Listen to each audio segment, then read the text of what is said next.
Look at these forces that I'm hitting per leg. I think my best one was up around 2,400 newtons of force per leg, right? Way higher than any force I could ever see in a standing vertical jump, and higher than any peak force I would ever see in an approach jump.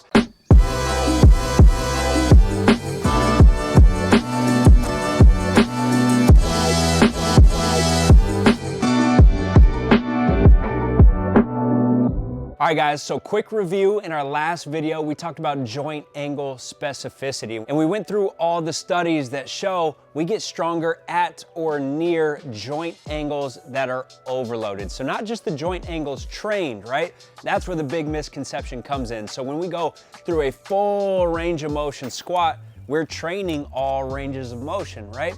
But we're massively undertraining this top half, AKA the angles that actually matter in the approach jump. So when we're using a full range of motion, we're working our muscles better and we're leading to more hypertrophy, but we're not actually overloading the joint angles that matter the most. And actually most studies would show we're only really training with about a 70% of our maximal load, right? When we're training with this full range of motion, in these jump ranges, we're only actually using 70%. No, we can't just use bands and chains because then we're getting through it concentrically, but we're not putting on the brakes at critical joint angles and we're not transitioning out of critical joint angles. So any way that you spin it, we're massively undertraining the joint angles that actually matter for jumping. Okay, now let's go back to episode 2 of this series where we're looking at it in terms of force potential. Because at the end of the day, when it comes to heavy strength training, we're trying to increase force potential. Now, obviously, we're not looking for it to translate directly, it's just too slow. But if we're gonna use it at all, we need to make sure that the force is higher in the exercise than it is in jumping. Now, what we're finding through our research is that in parallel squats or full squats, we're gonna hit nowhere near the peak forces that we hit in jumping. So jumping is faster and it's also higher force. And so when we're looking at doing heavy weights, if we're doing all full range of motion stuff and we're not getting anywhere near the peak forces of jumping and it's slower, there's no chance that it's ever gonna translate. But I do believe with the right squatting variation, we can increase force potential. Now, if we're gonna increase force potential, it needs to be a higher peak force output in the exercise than it is in jumping. This is a 10-foot approach, so these numbers would actually be a little bit higher, but per leg, I'm somewhere between 1,700 newtons of force and about 1,800 newtons of force, right? If I did a full approach, I would be somewhere around 2,000 newtons of force per leg. So what we found is full squatting all the way down, very low peak force.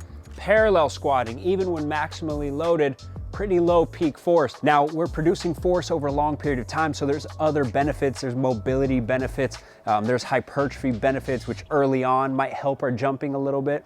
But when it comes to the approach jump in trained athletes, I need this exercise to be a higher peak force.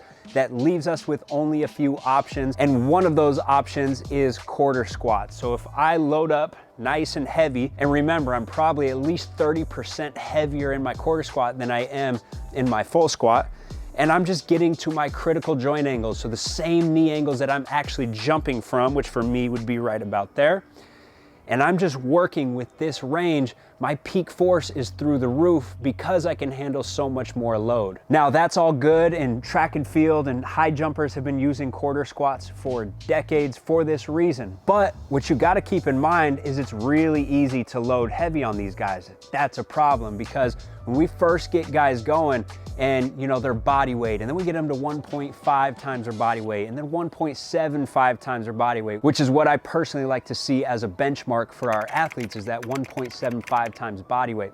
But then we get them up to 2 times body weight. Now we're talking about a lot of weight on this bar. And because I'm in a good biomechanical position in the lower body to produce force, the limiting factor is actually my torso.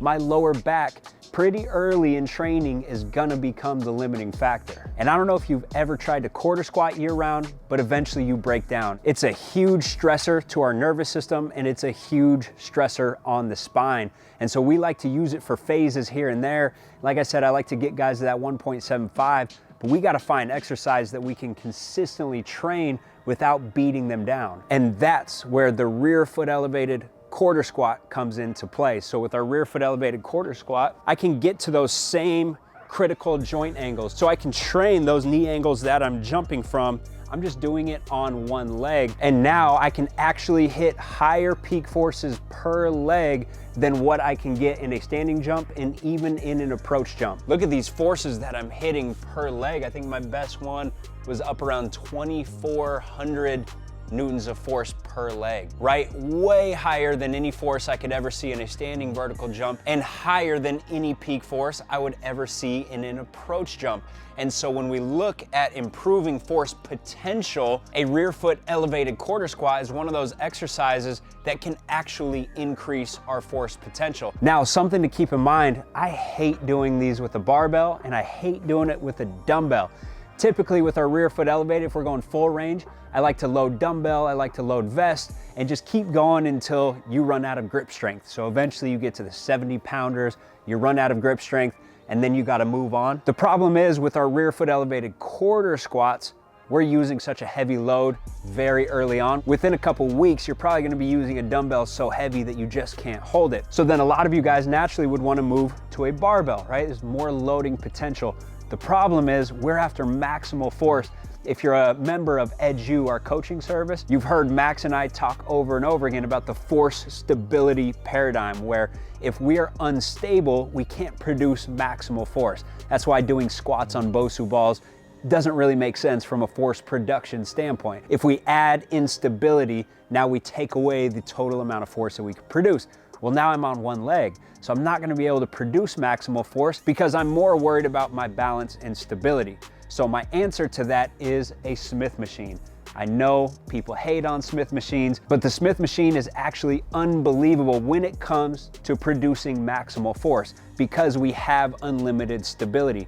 And so now I can safely get into position, I can load it up for a 3-rep max, now I can hit my critical joint angles, and I'm gonna hit a much higher peak force per leg than I can do in the approach jump, and that's going to increase my force potential later on when I do more rate of force development work and when I do my specific approach jump practice. Then I can really start to translate all of that force potential that I built up in that single leg squat. So Smith machine is my favorite option. Another good option would be a safety bar, and I can do a Hatfield squat where I actually hold on. If you have a safety bar that doesn't fall off, you can hold on here. And so now I have all the added stability that I need, and I can really apply some force with this leg. Another option would be a trap bar without the back. So if it's like a U bar, you can work with that. You're a little bit more unstable, but at least you're more safe, right? Because if I do lose balance, at least I can dump it. So if you're really advanced and your stability is really, really good, then that's actually a pretty good option. But for most of you guys, you'll probably be a little bit too unstable to load a trap bar heavy in that position. Now, if you're a coach or a trainer and you're interested in diving even more into the details of this exercise,